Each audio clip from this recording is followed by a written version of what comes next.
y a todos. Vamos a empezar a grabar. Todavía vamos a dejar algunos minutos para que se sumen más. Son las 10:33. Gracias por la puntualidad a los profesores que nos acompañan y a las alumnas que nos acompañan esta mañana.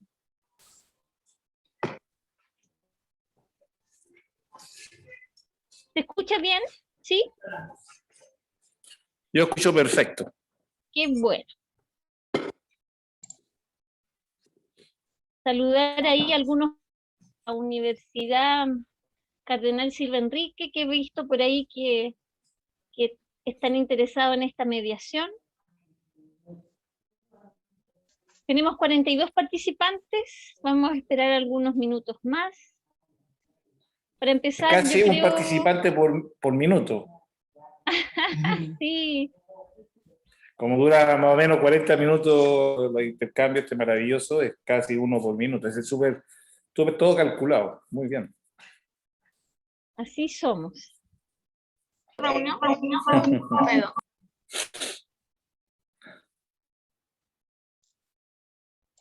sí. Buenos días a todos. ¿Sí? ¿Estamos? Vamos a dejar continúan llegando, pero empecemos si quieren. No, demos 2 minutos, son las 10:34 con 5 minutos de... Ya, eso yo desde ya comentar de que a veces hay un desfase entre la imagen y el texto y la conversación, porque... Ya, vamos a dar inicio entonces a este taller, nuestra cuarta versión, Ivonne, si no me equivoco. Sí. Nuestra cuarta versión, Conviértete en un historiador. Esta es la cuarta versión que realizamos, la segunda online. Esperemos que sea la última para poder encontrarnos en el Museo del Carmen de Maipú.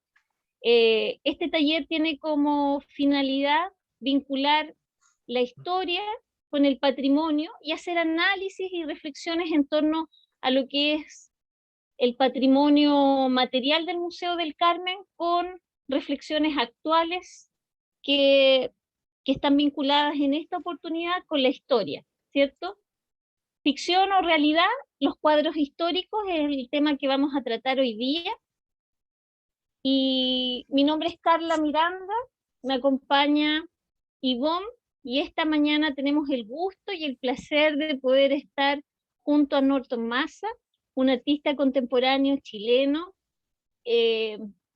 merecedor de muchos elogios en relación a su obra, que obviamente nos va a comentar su trabajo y va a vincular esta primera parte que nosotros vamos a hacer sobre pintura histórica, y que obviamente nos va a entregar su punto de vista, su perspectiva y su trabajo que vamos a ir analizando en el resto de las charlas.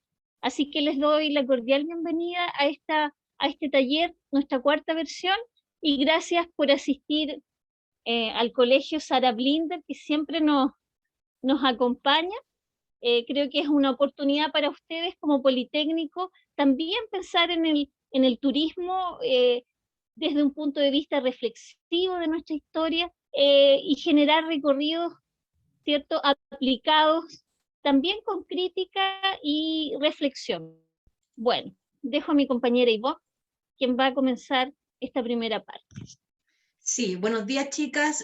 Mi nombre es Ivonne, soy profesora de arte y guía del museo, y hoy día vamos a partir mostrando la tabla de contenidos. Tenemos como primer punto la pintura histórica. Vamos a hablar de qué se trata la pintura y ver algunos ejemplos donde las quiero invitar a participar también. La segunda va a ser la charla principal con el artista, y finalmente vamos a dejar una opción para que puedan hacer preguntas y respuestas si tienen alguna duda. Vamos a partir esta reflexión con estas dos imágenes. Primero con esta imagen que es de los desastres de la guerra, una serie de grabados que fue pintado en 1810 hasta 1815, que muestran los horrores de la guerra de España. Y por este lado derecho tenemos el estallido social, que fue en el año 2019. ¿Alguna chica tiene algún comentario? ¿Qué nos puede decir de estas imágenes que estamos viendo ahora en pantalla? O Carla, si quiere agregar algo. Sí, en realidad comentar que La serie de grabados de Goya es una de los desastres de guerra, es una serie fundamental para la historia del arte porque nos permite, eh, se puede decir, el relato gráfico instantáneo, según dice la historia, de lo ocurrido eh, con estas atrocidades que ocurren con Francia, que invade España. ¿Ah? Entonces, estamos bien, hay que pensar, chicas y chicos, que estamos en una época donde no hay fotografía, por lo tanto el relato fotográfico no existe, el dibujo es el elemento fundamental para poder generar con rapidez y llevar la información de lo que está ocurriendo y aconteciendo. Nosotros tenemos la fotografía y si ustedes se fijan es muy similar lo que está ocurriendo, ¿cierto? La diferencia son las técnicas. ¿Ah? El enfoque es el mismo, denunciar lo que está ocurriendo.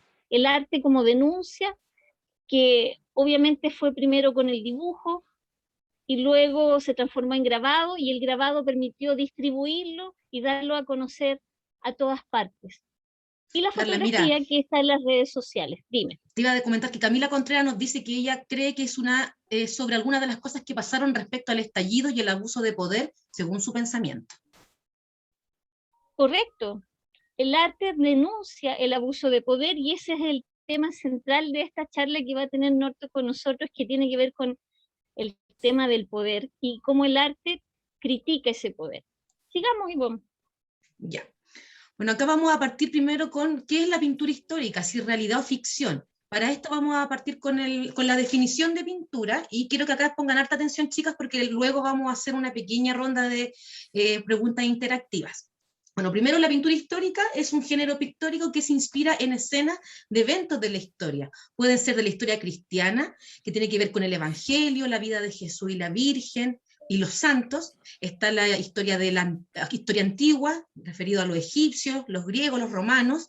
Tenemos también pinturas de mitología, que tiene que ver con el conjunto de mitos de una cultura. Principalmente se dio con lo grecorromano. Tenemos las alegorías, que son pinturas que representan una idea o le quieren representar un valor. En el fondo es dar una imagen a un concepto.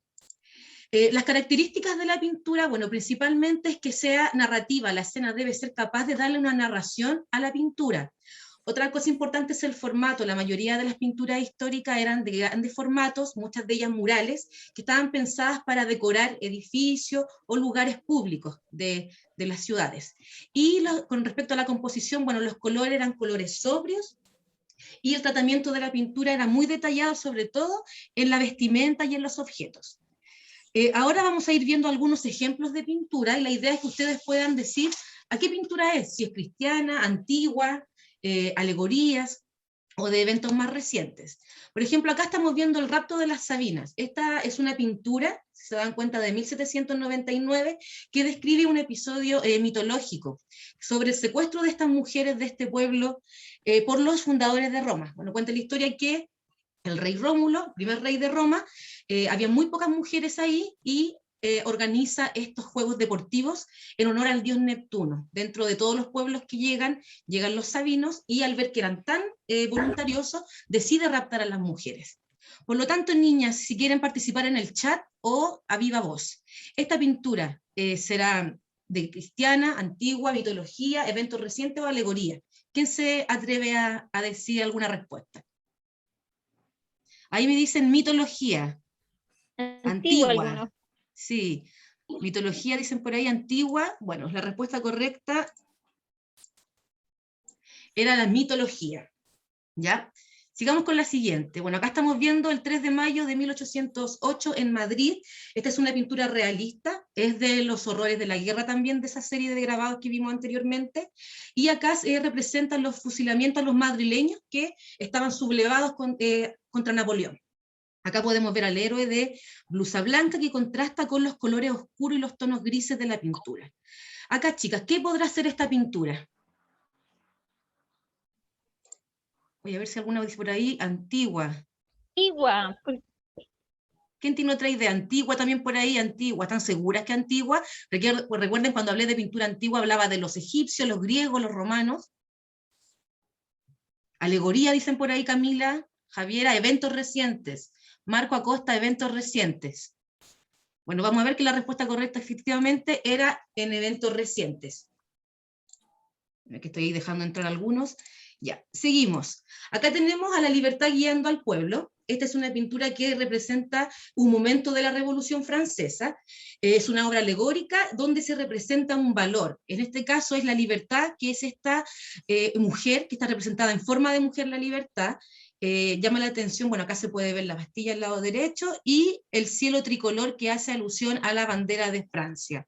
Acá, ¿qué tipo de pintura podrá ser esta, chicas y chicos? Alegoría, dice Montserrat, Kimberly, alegoría, Marco Acosta, alegoría. Bueno, efectivamente lo dije dentro de su presentación, es alegoría. ¿Qué convierte una consulta así para todos y todas? ¿Qué convierte a esta escena en una alegoría? ¿Cuál será la imagen alegórica que ustedes, que está fuera del evento reciente? ¿Qué creen ustedes? ¿Qué es lo que se sale de la imagen del contexto? La Mira, interpretación dice, de la mujer. sí, la mujer ¿Hay es un alguna así? ícono, la representación de la paz guiando, lo simbólico. Claro, ahí nosotros encontramos este elemento alegórico que es distinto al contexto de la batalla, de la barricada, que es la que nosotros estamos viendo. Ya, ¿seguimos? Ya, acá estamos viendo el Guernica, es una pintura bastante famosa mundialmente, se conoce como la última pintura de este género de la pintura histórica, y representa el bombardeo que ocurrió en la ciudad que le da el nombre a la pintura en 1937 por la aviación alemana. Esto es interesante ver que está pintado en blanco y negro y en la escala de grises. Por lo tanto, acá chicos, ¿qué será esta pintura? ¿Cristiana, antigua, mitológica, reciente o alegoría? ¿Quién tiene aquí alguna idea? Esto está más complejo, ¿eh? Esta está más difícil. Eventos recientes, dicen por ahí, creo que reciente. Cintia cree que es mitológica. Vamos a ver. La respuesta era eventos recientes. Recuerden que esto ocurrió en 1937. Vamos a ver acá, bueno, la muerte de Sócrates. Se dan cuenta acá, está representada la muerte del filósofo griego, condenado a morir por sus ideales y expresar su idea en contra de los dioses en la época. ¿Qué creen ustedes que es esta pintura?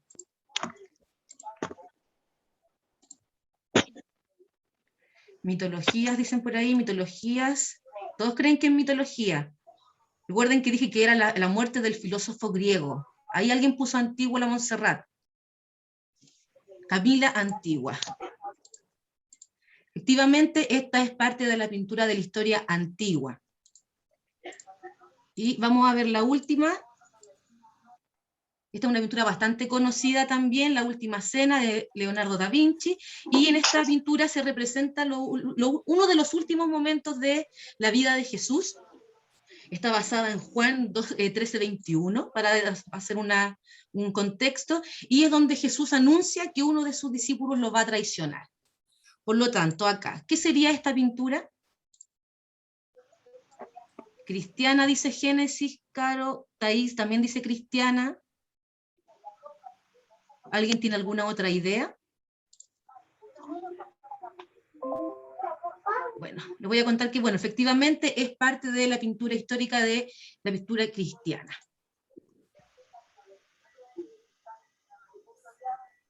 Muy bien, seguimos, Carla. Bueno, ¿cuál creen ustedes que es la función de la pintura histórica? Según nos hemos dado cuenta en la primera explicación, es contar un relato, ya sea cristiano, mitológico, vinculado con hechos ocurridos recientemente para denunciar, ¿cierto? Si nosotros nos damos cuenta desde el punto de vista de la historia de los museos, ¿cierto? Y de la historia de nuestros países jóvenes, como son los países latinoamericanos, hay detrás de la pintura histórica la construcción de una identidad. Es decir, hay que inventar una identidad visual. Nosotros hay que pensar que nos independizamos en 1800 y el país requiere de una identidad visual histórica, ¿cierto? Por lo tanto, ¿qué es lo que se hace en nuestros primeros gobiernos? es generar la Academia de Pintura, ¿ya? ¿Para qué? Necesitamos artistas que nos den el relato visual de nuestra historia. Entonces ahí comienza todo un mundo entre ficción y realidad, que es muy distinto a lo que hizo Goya con estos desastres de guerra, ¿cierto? Vamos a ir viendo algunos temas que tienen que ver con el museo y cómo ustedes también pueden enfrentar el patrimonio visual chileno. Y bueno, la siguiente.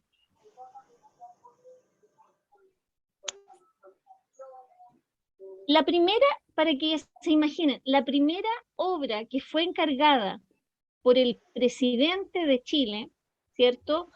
Y que fue comprada fue la batalla. Imagínense, teníamos que tener la batalla de Maipú como la que nos permitía a nosotros identificar un momento histórico ocurrido en 1818. Esta obra se le encarga a Mauricio Rugianda y se encuentra en el Museo Histórico Nacional. Con esta obra se comienza el relato fundacional de Chile. Sin la batalla de Maipú no tenemos independencia. Y como no teníamos pintores, la tuvimos que mandar a encargar a un pintor extranjero que estaba por aquí en Chile por esos años. Esta pintura, la siguiente, por favor. La pintura de la batalla también la tenemos nosotros como Museo del Carmen de Maipú, es decir, que es una pintura y un momento fundacional que requiere ser pintado e inventado. Recuerden siempre que no habían artistas, que no habían fotógrafos, por lo tanto, el relato de la batalla como épico, como acontecimiento, lo tienen que tener los museos para poder de ahí identificarse con un momento fundacional.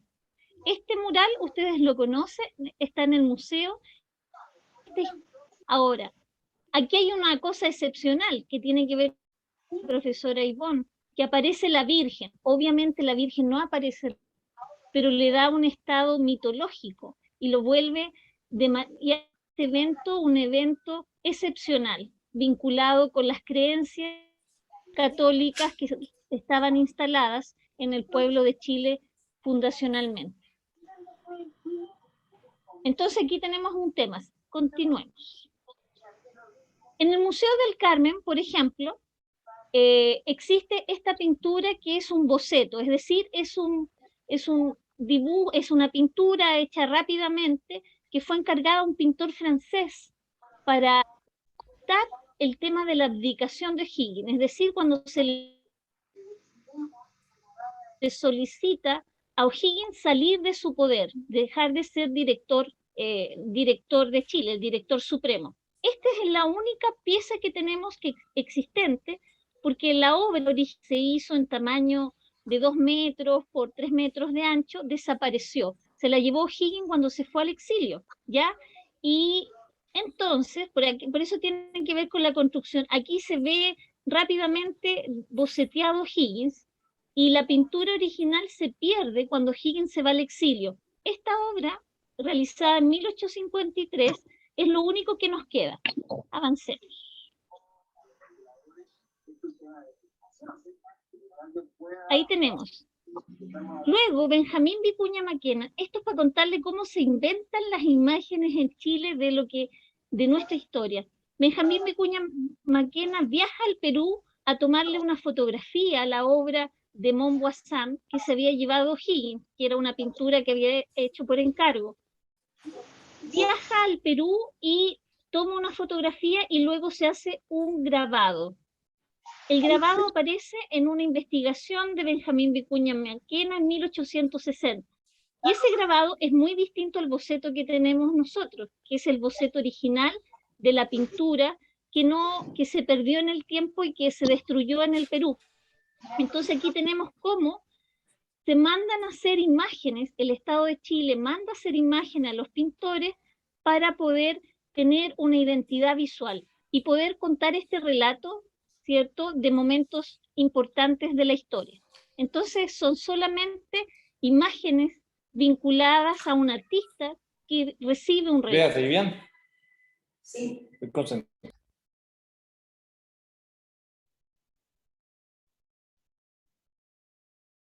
Esta abdicación de O'Higgins que está en el Museo del Carmen, que es la primera aplicación de O'Higgins, después los artistas la empiezan a copiar. ¿Quién la copia? La copia, por ejemplo, Antonio Caro, que es un pintor de la academia. Recuerden que la academia tiene el fin de ilustrar nuestra historia, y empieza a ser copiada por distintos pintores, de la misma manera que Montboisin la hizo. Entonces se van copiando los modelos y se van citando a sí mismos. Ya estamos en 1875, 1888, otro encargo importante que es la Fundación de Santiago. Esta imagen que aparece en los libros de colegio, casi todas las imágenes, incluso la de O'Higgins, ¿cierto? La que conocemos, la de Gil de Castro, son imágenes, ¿cierto?, que están solicitadas y encargadas para poder representar nuestra historia nacional. Bueno, la Fundación de Santiago, nosotros la imaginamos así por el tema de la pintura. Empieza a ser parte de nuestra iconografía visual, aun cuando esto no haya ocurrido de la manera que ahí aparece relatada. Para quienes no conocen esta obra y que ustedes son de turismo, tienen que pensar, hacer siempre estos recorridos visuales. Esta obra se encuentra en el Museo Histórico Nacional, y cuenta el relato de cómo Pedro de Valdivia está en el Cerro Huelén, ¿cierto?, viendo el Valle Central de Santiago.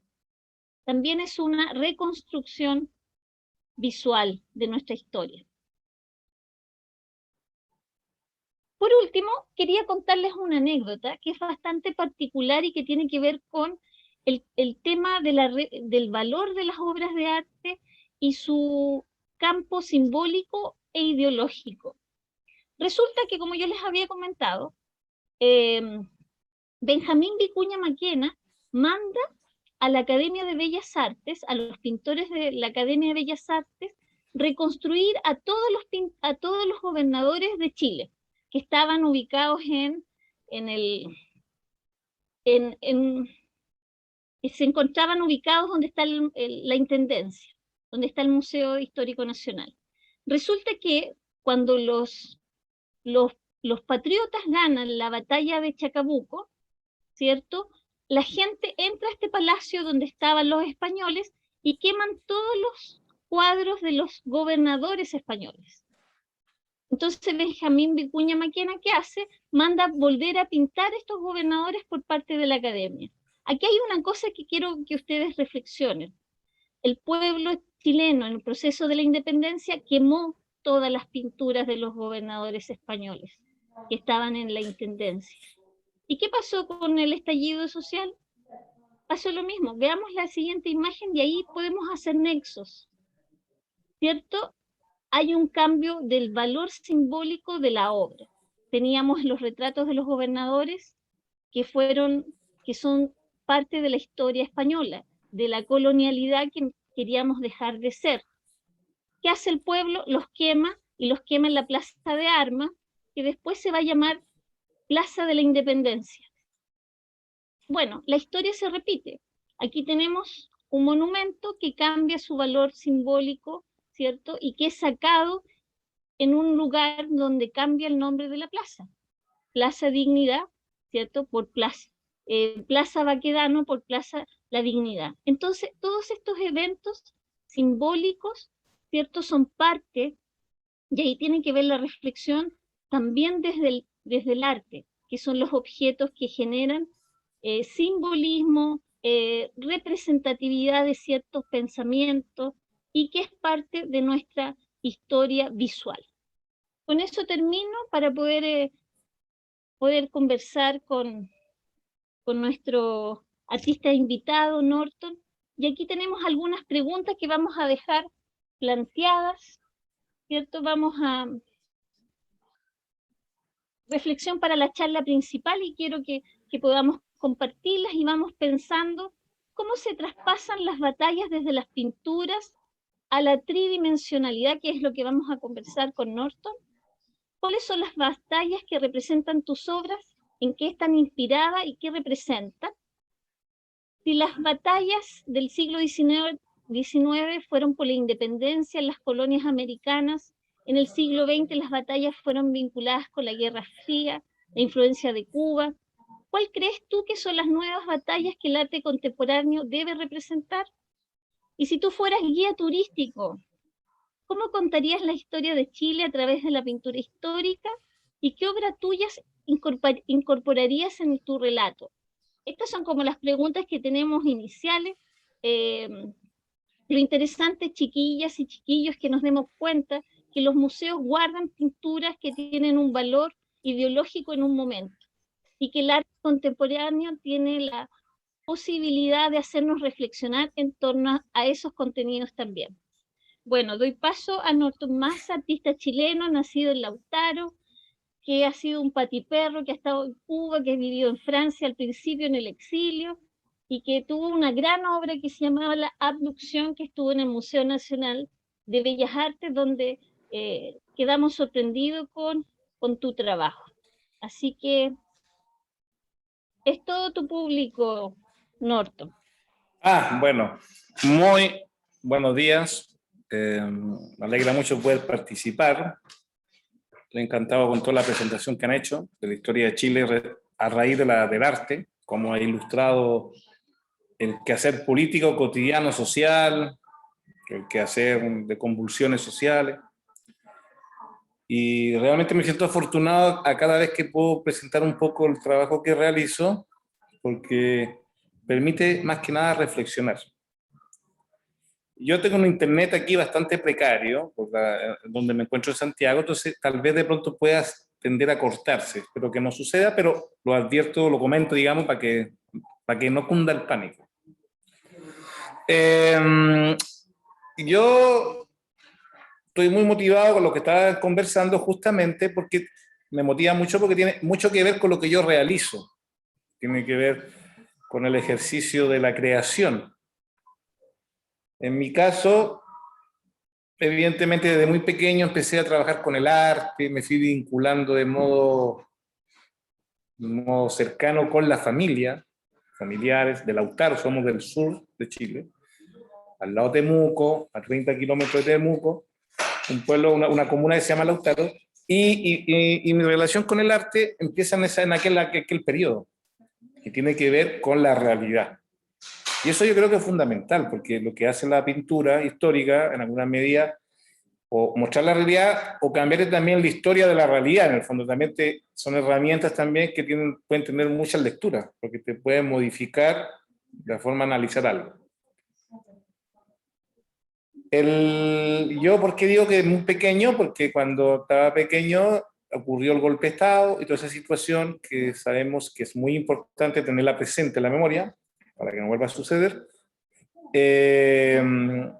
Una de mis formas que yo tenía era jugar con elementos precarios. ¿Por qué? Una familia muy humilde, mi papá en aquellos tiempos estuvo detenido por cosas ideológicas, políticas, y claro, entonces no había prioridad, digamos, para nosotros, sino simplemente hay una cosa más de sobrevivencia. Pero ahí, sin querer, ya uno empieza a jugar con la tierra, con un palo, una pelota era como algo ya, vendría a ser un PlayStation de hoy en día, una pelota de goma, y lo que permite el trabajar con esos materiales, que me voy vinculando ya, tomando conciencia de a poquito entre la realidad. Entonces después, bueno, fuimos a Francia, como decían, efectivamente fuimos exiliados a Francia, llegué a Francia, estaba muy pequeño, tenía 5 años y medio, y ahí me confronté a otra realidad que tiene que ver con el idioma, el lenguaje, la cultura, totalmente distinta, obviamente, a lo que era Lautaro. Y también empecé a tomar noción de lo que son los problemas políticos, sociales del entorno. ¿Por qué? Porque los padres están en el exilio y siempre están añorando regresar a Chile, y empieza toda esa cosa como social dentro del hogar, ¿no? Ese tema siempre Chile está presente. Y al estar presente Chile siempre, uno ya empieza a crecer en un contexto ya, entre comillas, politizado por accidente, digamos, en mi caso. Yo nací en un contexto, y ese contexto para mí fue muy primordial e importante, tener nociones de cómo se articula la sociedad. Y por primera vez, cuando pequeño, me pregunté, hacía una pregunta muy ingenua, no sé, vi cómo el hombre en sí mismo era un ser muy complejo y además muy destructor. destructor humanamente hablando, destructor como sociedad, o por pensar diferente, está en juicio, referente, o el bullying, por ejemplo, en los colegios, al más débil, no, a veces no es ni más débil, simplemente a veces la gente agrede personas verbalmente, haciendo bullying, por ejemplo. Y todo ese tipo de situaciones me fue dando una mirada bastante crítica. Y cuando me refiero a una mirada crítica, no es que esté criticando todo, eso sería muy fácil, sino que es una mirada más como analítica. Oye, ¿por qué pasa eso? Y empieza de pequeño a cuestionarse. Bueno, en aquel periodo yo dibujaba mucho en la escuela.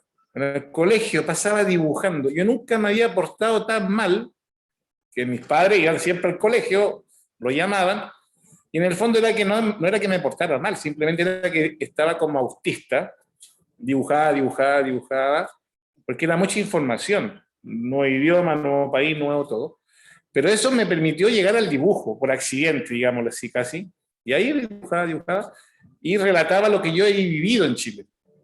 Tenía que ver estos dibujos que son dibujos bastante como bélicos, bombas y explosiones, y en mi es como una pintura histórica, digámoslo así, del año 73. Entonces, es una pintura histórica de un niño que dibuja las situaciones de conflicto. Yo dibujaba la ambulancia, los heridos, el bombardeo a las monedas, y todo con una mirada de niño.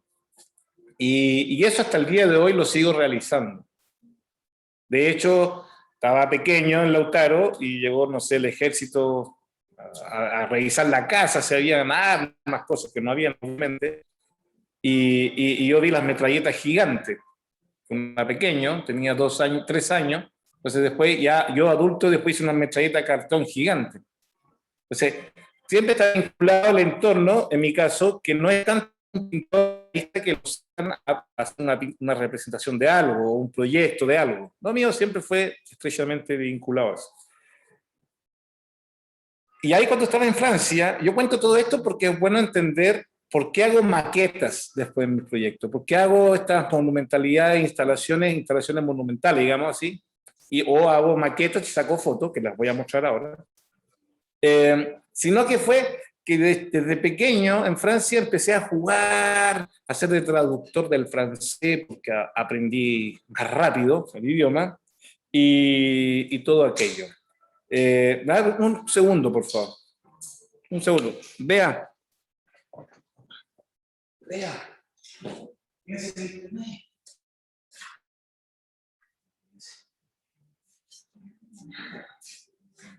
Aló. Es que, y ahora sí, disculpen, regreso de nuevo porque es un problema técnico, el internet se lo estaban llevando. Y me iba a quedar sin nada. Bueno, ¿me escuchan? ¿Me escuchan bien? Sí, se escucha bien. Ya, perfecto. Entonces, estoy en Francia y empiezo a jugar con objetos y en eso nos vamos con juguetes de plástico, digamos, nos vamos a Cuba, al Caribe, muy lindo las palmeras y todo. Uno pequeño, ingenuamente pensaba que era una isla con una palmera y un monito, y al final descubre que es mucho más grande la isla, que no hay un monito, está lleno de gente, y la música y todo. Y ahí descubro que hay otra realidad, que es el Cuba precario, que tiene que ver con las carencias, y ahí empiezo a jugar, en vez de con autitos de plástico, sino con palitos. Con la lluvia, el barro. Pero lo genial fue que interactuaba con los demás niños, en cambio con el otro jugaba con la pistolita de plástico, pero no interactuaba mucho. Entonces ahí empecé yo a dibujar y empecé a hacer objetos, esculturas. Objetos para jugar, así un camión con palos, clavos. Luego entro a la escuela de arte, porque mi madre me motivó, dijo, postula a la escuela de arte, y ahí quedé. Quedé emocionado a la escuela de arte. Y terminé de estudiar arte, salí de la escuela de arte y aprendí muchas técnicas, pero perdí algo, no sé qué, pero me costó mucho crear una obra, porque crear una obra también es muy difícil, hacer una obra personal. Entonces, pasaron años yo pintando, pero nada resultaba. Hasta que un día me dije, ¿sabes? ¿Por qué estudiarte? Me hice la gran pregunta. Entonces, me acordaba que dibujaba mucho, me acordaba de un montón de situaciones, y entre eso, la primordial, la más importante, dije, es que yo jugaba con los elementos, era como lúdico, jugaba con los juguetitos, hacía historia, narraba historia, y ahí empezó a aparecer mi trabajo. Que mi trabajo, que es lo que voy a mostrar ahora, tiene que ver con los poderes, efectivamente, que lo que estábamos hablando, los poderes de la sociedad, los poderes fácticos, como se denominan, o sea, el poder económico, el poder político, el poder religioso, y tiene que ver con esta sociedad contemporánea en la cual yo estoy viviendo, y como tengo esa mirada crítica, me percato de las cosas que pasan. Entonces, ahí, por ejemplo, aparece el problema ecológico, el gran problema ahora es el cambio climático. Y todo ese tipo de situaciones hace que... Hay alguien que tiene puesto muy fuerte el sonido, entonces se me repite. Se hace un eco. Bueno, entonces empieza a funcionar, digamos, esta obra y empiezo a construir. ¿Ven el PowerPoint? ¿Lo ven? Ya.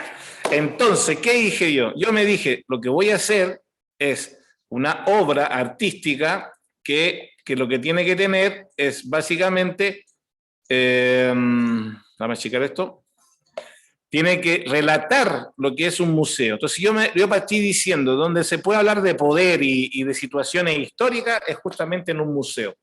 ¿Por qué? Porque me acordaba cuando estaba pequeño y fui al Louvre, que es el gran museo de París, y vi unas pinturas históricas de Lacroix, de hecho pinturas que estábamos mostrando recién, las vi en vivo, y yo dije, wow, y ahí me impresionó la magia de lo que es el arte, la pintura, y empecé a hacer mis propias maquetas, proyectos, construcciones, maquetas, como si fueran pinturas. Si se fijan, esta obra que tengo acá es parece una pintura, ¿no? Efectivamente, el marco clásico, la pared verde como elegante, como un museo, pero es una maqueta, construí con puros elementos y cartoncitos y retazos de cosas y juguetes, lo que es para mí el mundo hoy en día. Entonces, ¿qué es para mí el mundo hoy en día? Por ejemplo, tenemos la contaminación. Entonces, cuento una historia de la contaminación, la extinción de animales, de cómo la depredación de las cosas, las guerras, los conflictos, y empiezo a construir un relato de la vida de hoy. Pero para hacerlo, me inspiré en un gran pintor holandés, en este caso Vermeer, que él hizo la pintura La Lechera, y yo hice una que le llamo La Cocinera. Y empecé a trabajar, pero haciendo la pintura desde otro ángulo, pero además incorporándole todo lo que pasa hoy en día, y en el fondo es como queriendo decir, la historia se repite y sigue eternamente así, por eso ahí tenemos estos problemas ecológicos. Y acá van a ver la magia, ahí está, ¿vieron? El proceso, empecé a construirlo con masking tape, clavito, objetos. Esta es una foto muy mala calidad porque no tenía buena foto en aquel periodo, pero ilustra más o menos de cómo se fue armando. Se va construyendo, después haciendo pruebas, decía, puedo construir acá, ya agregué un poco la pintura de fondo, y voy construyendo y voy haciendo un relato. Y así queda finalmente, y como cambia todo, es impresionante lo que es el proceso de creación, que a mí lo que más me gusta es eso, y la combinación de materiales, elementos muy precarios, cartoncitos, palitos encontrados, con, por otro lado, tenemos juguetes, fragmentos juguete y todo ese tipo de situaciones. Empecé también a citar pinturas de la historia, y aquí voy a partir al revés. Esta otra obra, este es el proceso de otra obra. Entonces esto es, yo me inspiré o me motivé, porque no creo mucho en inspiración, yo creo más que nada en la consecuencia del trabajo, ¿no? La creación permanente. Y yo dije, lo que voy a hacer es trabajar el desembarco Normandía, que cuando la Segunda Guerra Mundial, al norte de Francia, los americanos con los ingleses y todo invaden Francia contra los nazis.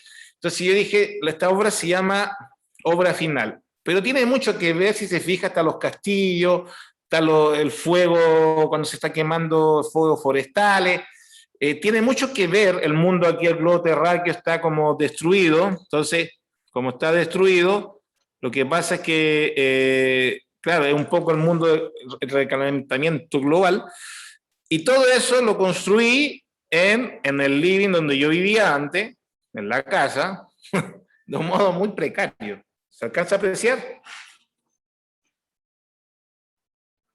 Sí, se ve bien.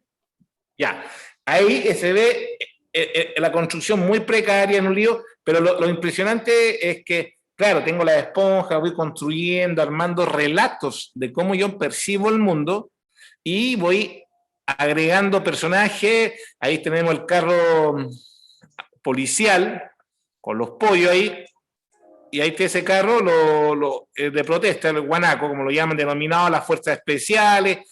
Entonces, aquí la barricada, los encapuchados, y esta es una obra de 2007, y tiene que ver con lo que ha pasado actualmente, con el estallido, pero tiene que ver porque uno como artista está siempre pendiente del entorno. Y así quedó la obra. Esta es la obra terminada y parece una gran pintura, y que relata todo este caos de hoy contemporáneo, ¿no? Cómo se ha ido repitiendo a través de la historia determinadas situaciones que siguen siendo bastante conflictivas, ¿no? A nivel social. Y termina en esta obra en una pintura. Y todo eso con materiales sumamente precarios, y hago un tipo de construcción, que también es importante mencionarlo, que tiene que ver con los dioramas, que es decir, el fondo lo hago curvo. Entonces, yo debo pintar de modo torcido, digamos así, para que luego con la cámara, el lente, pueda enderezar la imagen. Porque aquí se ve todo medio torcido, pero después termina todo alineado, porque esto es curvo. Ahí se nota un poco la unión de la madera, que es muy precario. Me gusta dejarlo así, no hago Photoshop, sino no escondo los tornillos, nada. Todo queda parte de la obra. Acá tengo otra obra que también es bastante conocida, que se llama La caída del orden.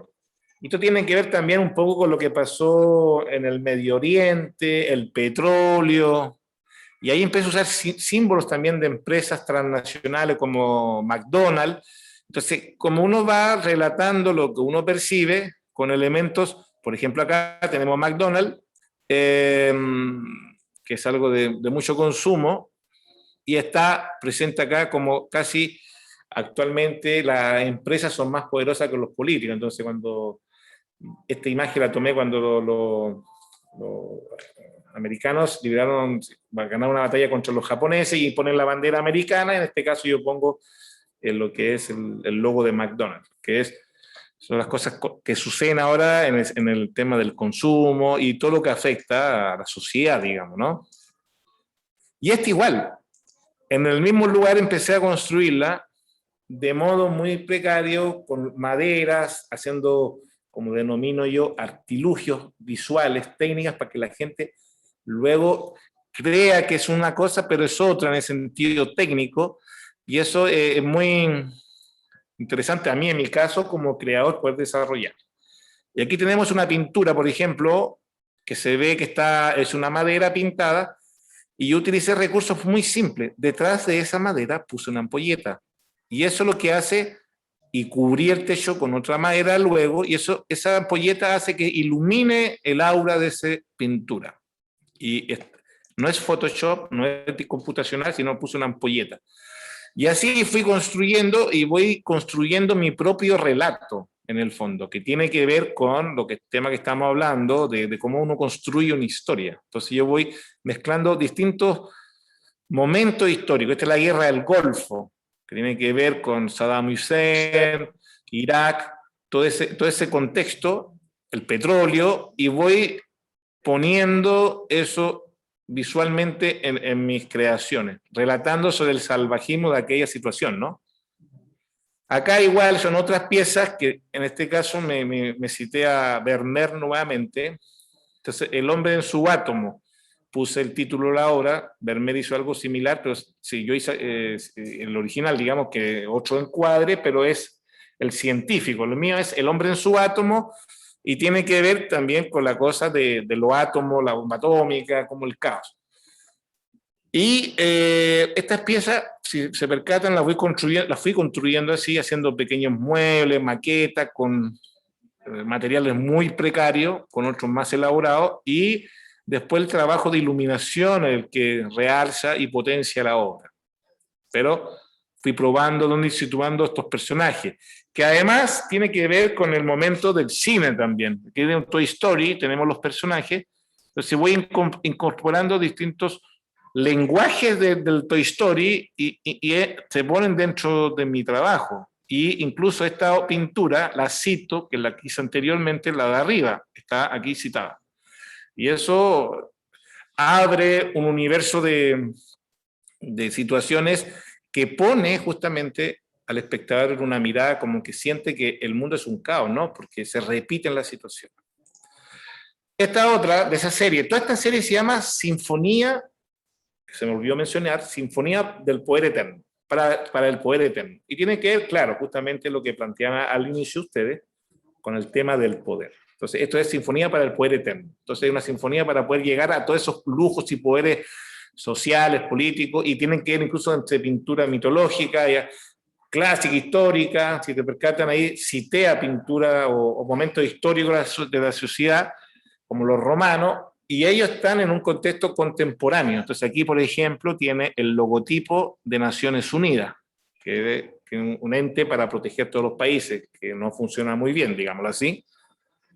Y esto igual, la construcción de esos escenarios son súper precarios, situaciones que voy armando estos espacios mágicos para contar una historia. Y estos son tubos de PVC, que también es bueno mencionar que son encontrados. Esto es masking tape, aquí cinta masking, y de a poco lo voy trabajando, voy incorporando elementos, voy haciendo un montaje de la obra, voy construyendo y avanzando hasta llegar a la obra poniendo elementos arquitectónicos y voy avanzando hasta el resultado final de los procesos.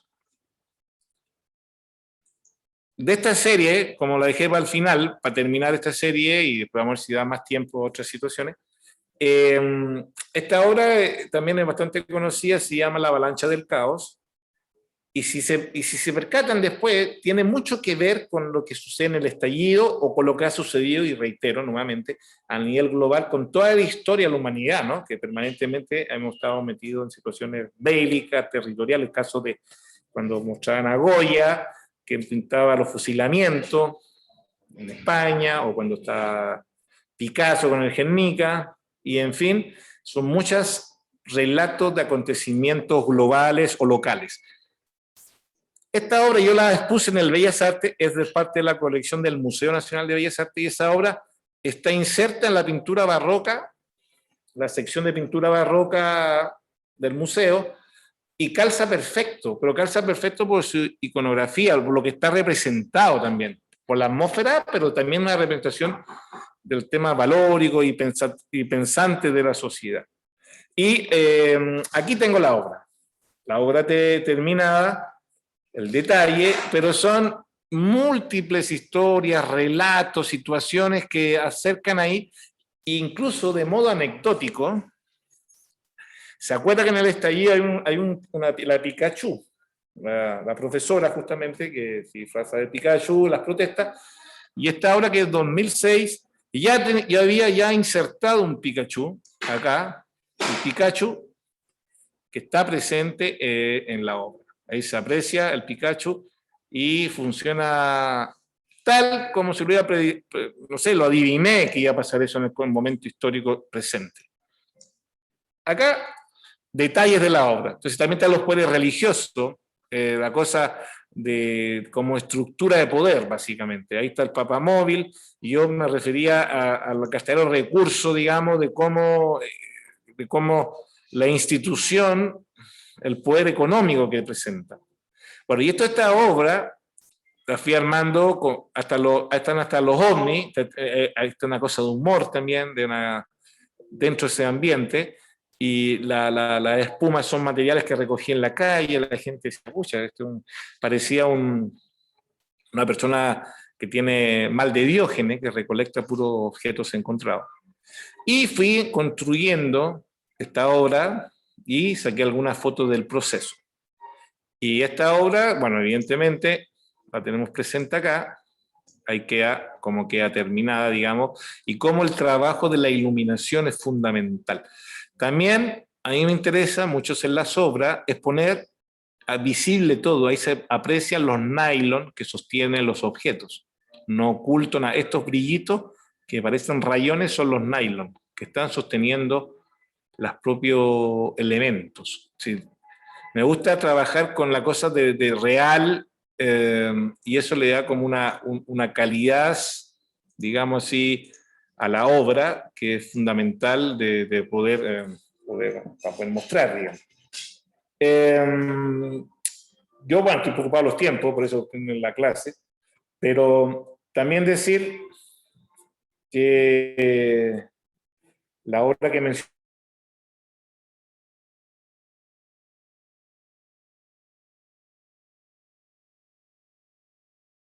saberlo, tener noción de eso. Como soy artista contemporáneo, tengo, ¿cómo decir? Yo utilizo diversos soportes.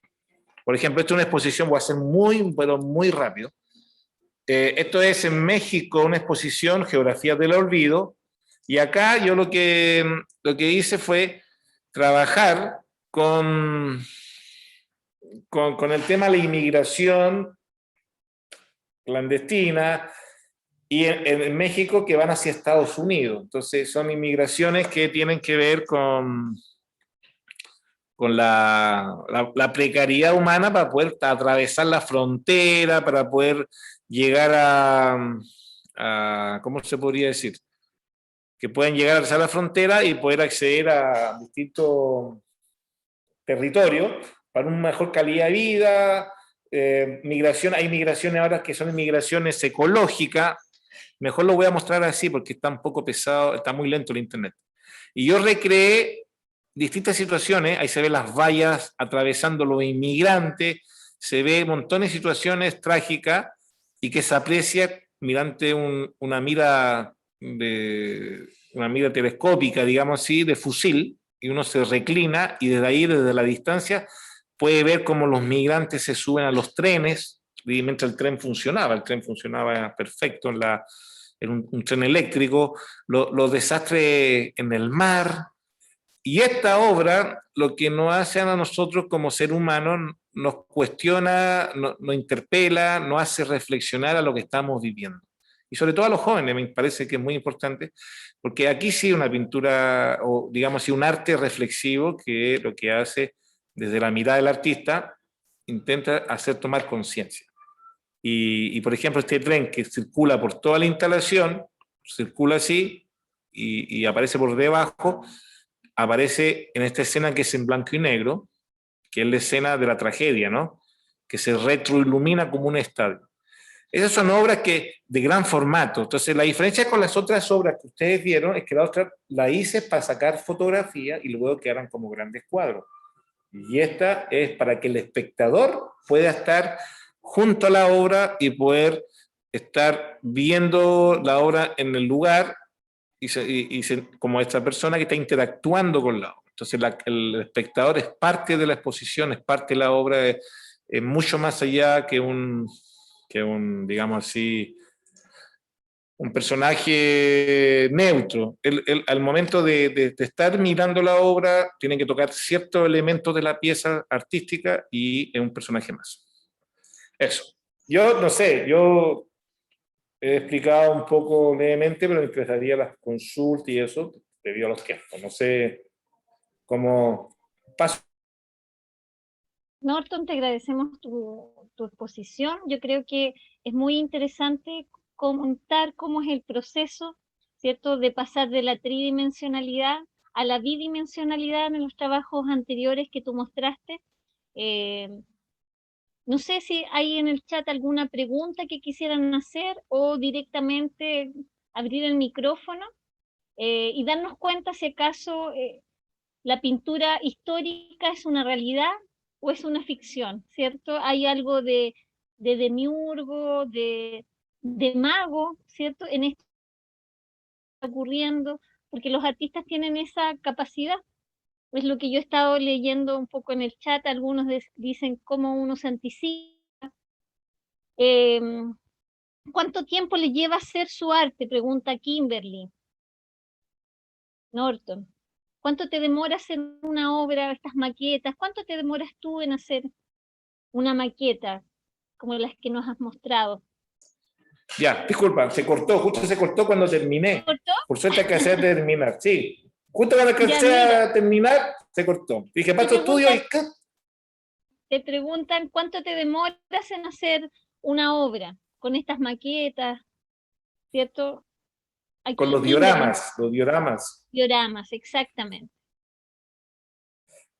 Con los dioramas, bueno, de hecho, hablando de diorama, en la estación de metro, no sé si han visto, está Sañartu, ¿no? Es un artista que hace dioramas justamente de los españoles llegando a América, en varias estaciones hay una obra, el caso de los muros Tajamares, que están ahí en la estación Mapocho, que hace maquetas que cuenta un relato, un histórico. Está la cosa cotidiana, el borrachito, está la gente construyendo, los animales. Eh, Eso. Sí, yo me demoro, es relativo, ¿ah? De pronto hay piezas que me he demorado 3 meses, incluso más. Pero tiene que ver con las cosas que uno hace en paralelo. Y de pronto hay cosas que salen mucho más rápido, pero mínimo un mes, para poder tener Mínimo una... un mes. Mínimo un mes, pero ahí concentrado, ¿ah? No hacer nada más, concentrado en una maqueta más simple, digamos. Aquí Daniela nos pregunta también cuál es la pieza a la que más les guarda precio, la que tú más quieres, por lo que No, significó para el circuito a lo mejor de las obras, o por lo que dice. eh, sí, de las piezas de esta serie, de Estudio para la Sinfonía del Poder Eterno, yo creo que la que más me marcó fue la primera, obviamente, que realicé, que es La Avalancha del Caos, que es la última que mostré, que se ve como la iglesia, el papamóvil. Ese fue importante, la exhibí en el 2006, y esa obra como que marcó un antes y un después en mucho sentido. Aquí Susi Moreno nos pregunta, ¿Mm? eh, basaba en ¿usted para hacer este tipo de obra conlleva desde su vivencia o se basaba en sus creencias, en la inculcación o en las habladurías de aquellos tiempos, la espiritualidad de Dios? O sea, te preguntas si tus obras están relacionadas con tu experiencia o con también lo que va ocurriendo. ¿Cómo armas tú estos relatos, estas narraciones? Habría que explicar ahí el Yo, filtro que hace como artista, que haces sí, tú como artista. claro, justamente, sí, muy buena pregunta, de hecho. Yo no soy obsesivo, pero sí estoy permanentemente atento más o menos a lo que sucede a nivel geopolítico, social, humano, ecológico, todo, porque mi trabajo se fundamenta, se basa en mis reflexiones en torno a lo que yo aprecio a nivel social. Por ejemplo, ahora estoy entrando en una serie de trabajos que van a hablar sobre lo que vendría a ser el cambio climático, la extinción de animales, que para mí es trágico. Entonces, los hechos, los acontecimientos me van dando herramientas a poder seguir trabajando. Yo creo que si la sociedad se fuera por un camino justo, yo creo que me quedaría medio vacío de creación, diría incluso. Porque la sociedad como mundial ha generado tantos conflictos, en el caso de Afganistán, por ejemplo, los talibanes, el caso de la mujer en la sociedad contemporánea, y todos esos temas son fundamentales. Entonces uno siempre tiene que, yo en mi caso trabajo con el entorno, más que mi experiencia personal, en el sentido algo en particular. Tampoco es ideologizar una idea, es solamente traducir lo que yo veo. Aquí hay otros. Daniela Oces pregunta, ¿cómo o en qué momento te diste cuenta que los dioramas eran una herramienta de expresión? Porque los dioramas es una actividad que no está entre es como escultura, pero es como maquetería, no está dentro es como una escenografía, hay algo teatral también. Claro, mucho.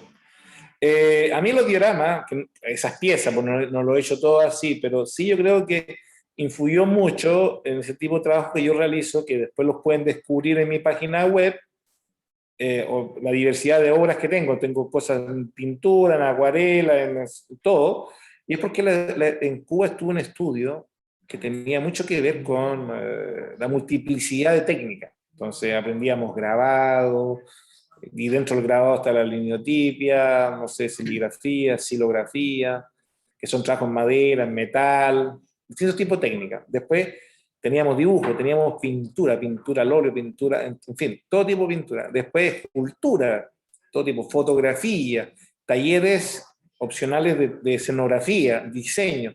Entonces al final son muchos años, porque en Cuba se empieza muy pequeño, que tuve la posibilidad de tener muchas herramientas técnicas. Entonces eso a mí me facilitó luego, cuando yo hago estas maquetas o hice esta serie de dioramas, pude trabajar casi como pictóricamente hablando, como trabajar con el tema del color, el tema de la escultura, el tema de la iluminación, porque lo sacaba del teatro.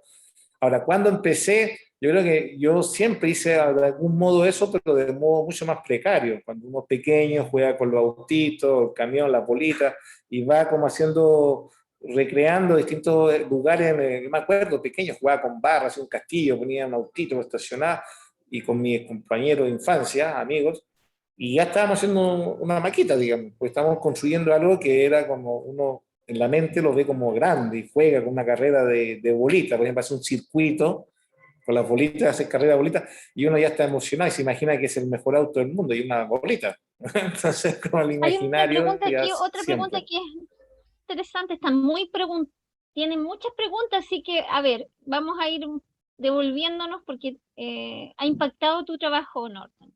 Mira, aquí nos preguntan, ¿alguna vez se ha sentido estancado en su arte como si le faltara algo? Esa es Sí, una, para que siempre. vayas pensando.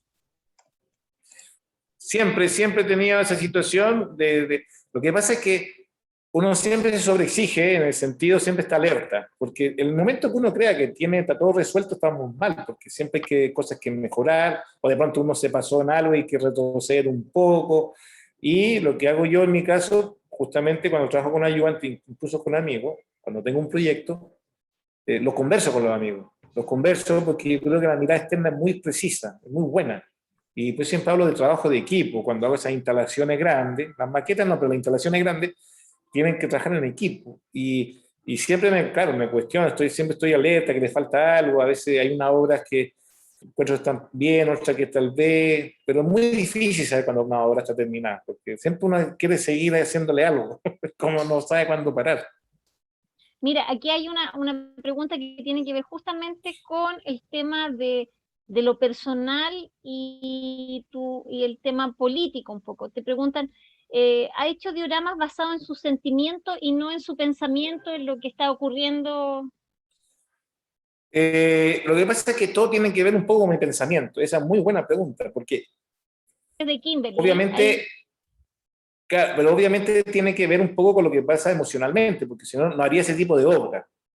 Si yo no tuviera noción de lo que, por ejemplo, hay obras que a mí me han hecho literalmente, cuando las he realizado, después me he emocionado y hasta he llorado, de pronto me ha pasado por una cosa puntual. Entonces, el tema de la escasez de agua. La primera obra que hice sobre el agua la hice en el 2004. No, sí, 2004 la exhibí. Empecé a hacer en el 2003. Y eran, también hablando del tema de género, eran puras mujeres en distintos lugares del mundo haciendo cosas cotidianas que cualquier persona en Santiago de Chile puede hacerlo, pero sin acceso al agua.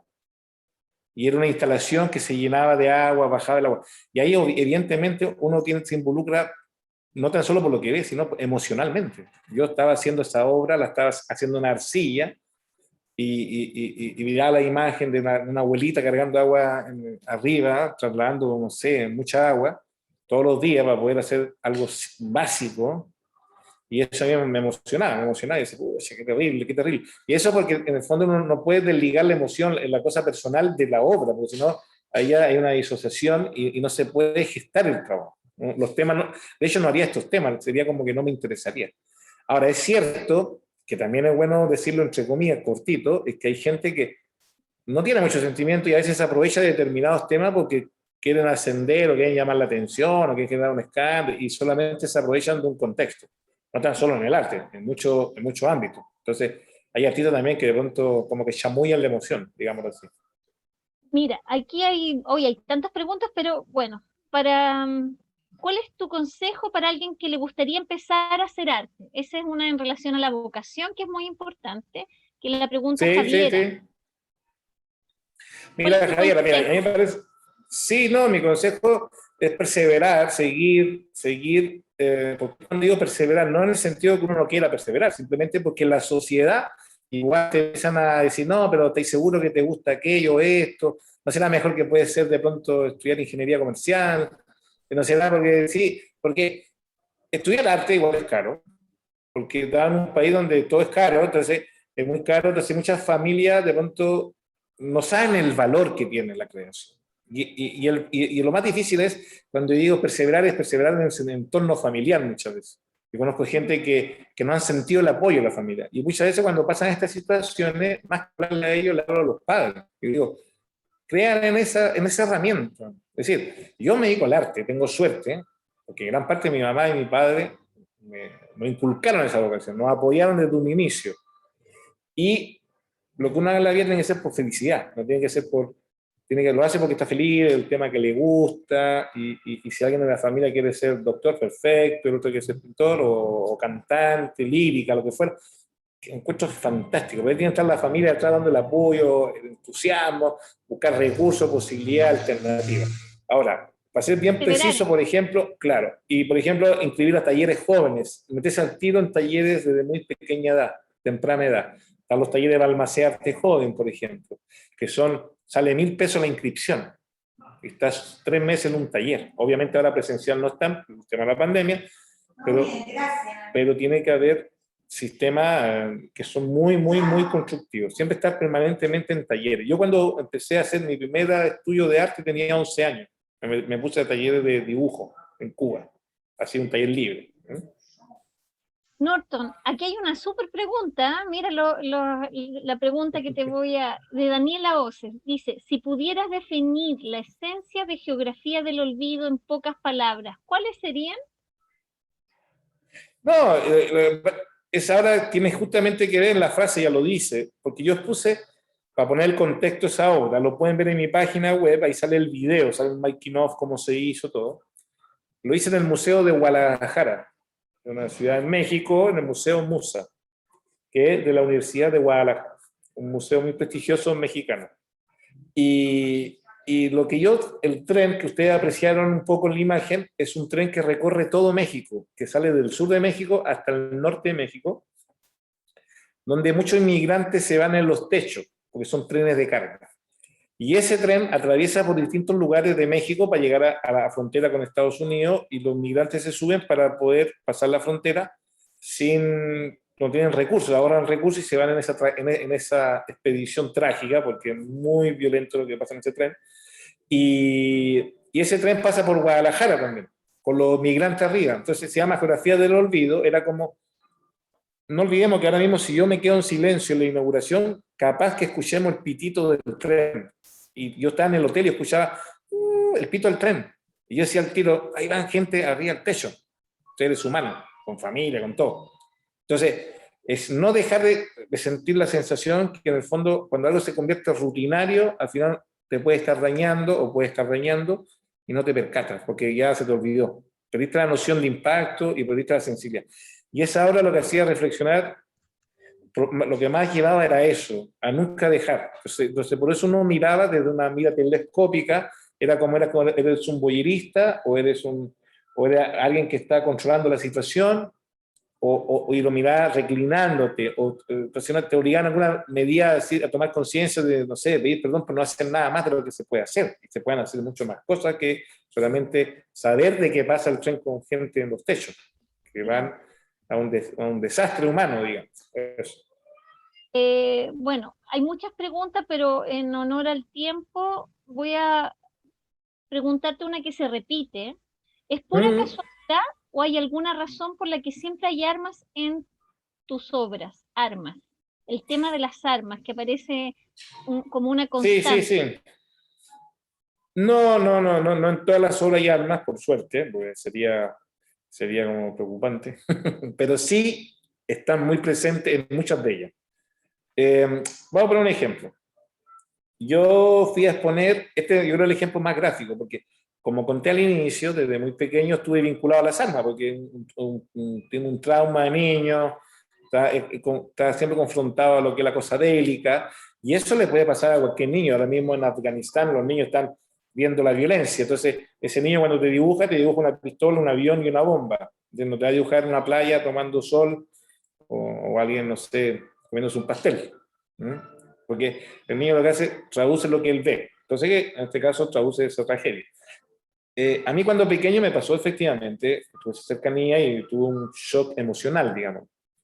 Ahora, después con los años, yo hacía otro tipo de obra, tratando de entender qué voy a hacer con mi trabajo, a dónde corro, a dónde voy, hasta que empecé a jugar yo cuando niño, lo que contaba, empecé a hacer mis propios juguetes, y ahí como que reviví ese periodo de algún modo, porque me contextualizó a esa edad.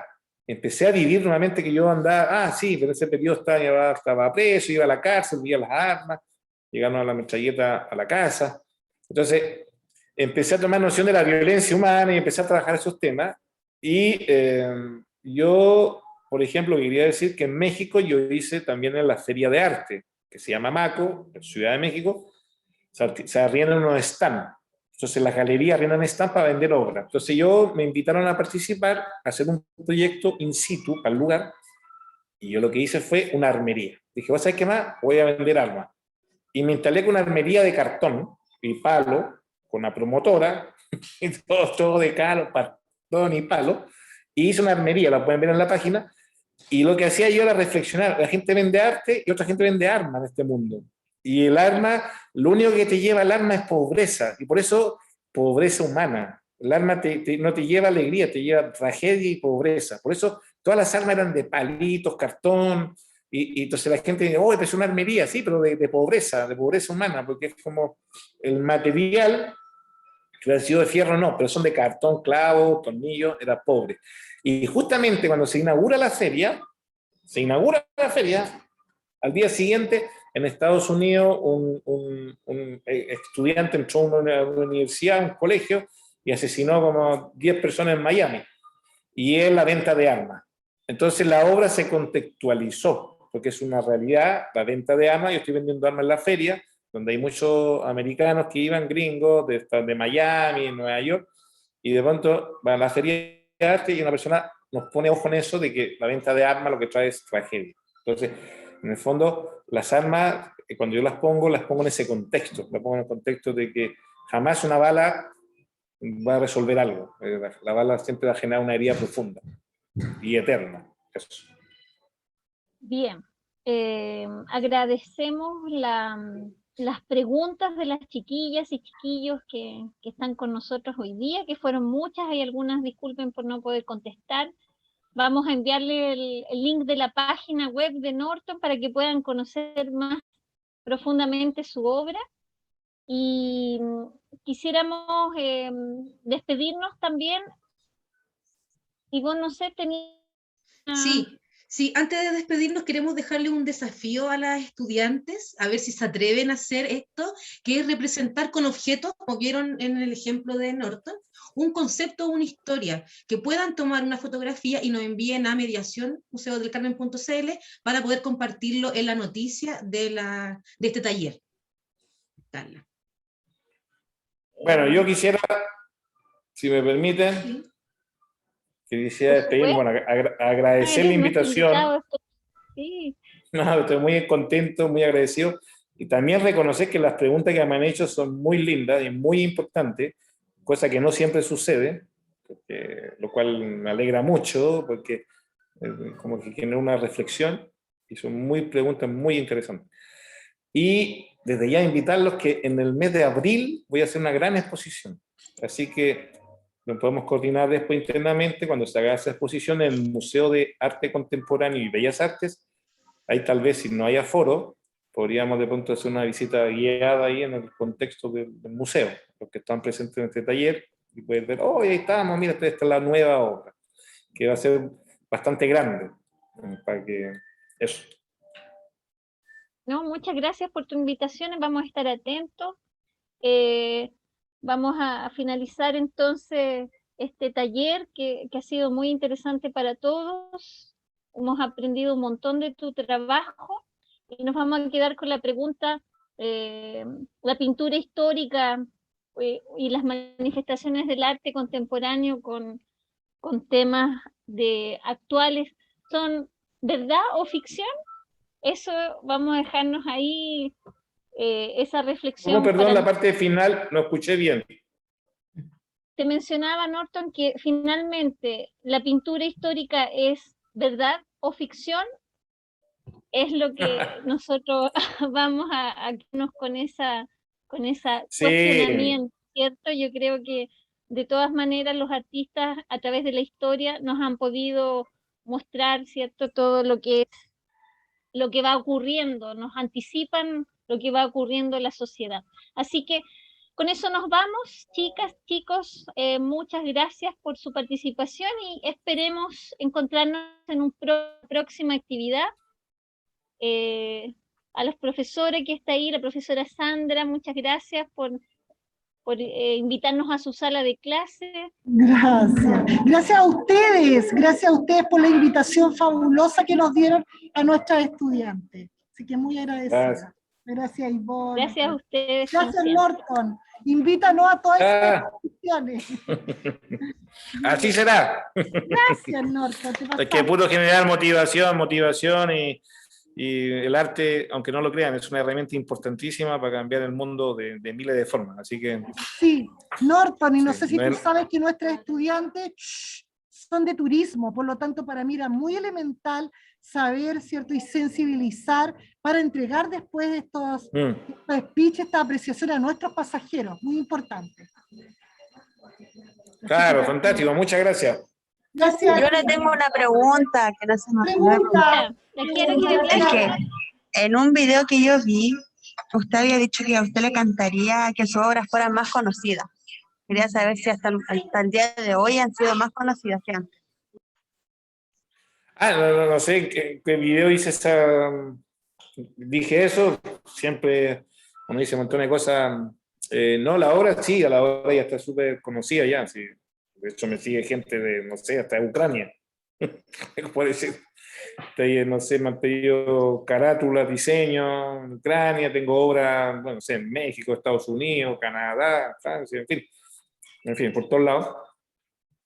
Y en marzo vamos a sacar un libro así cototudo, como dicen, de grande, de colección, y es ahora. Cuando tal vez me referí en ese momento más conocida, pues no sé qué periodo fue que lo dije, pues igual llevo haciendo arte desde hace 1000 años, tal vez en el sentido del contenido, que sería más conocida porque me permitiría más reflexión, permitiría tal vez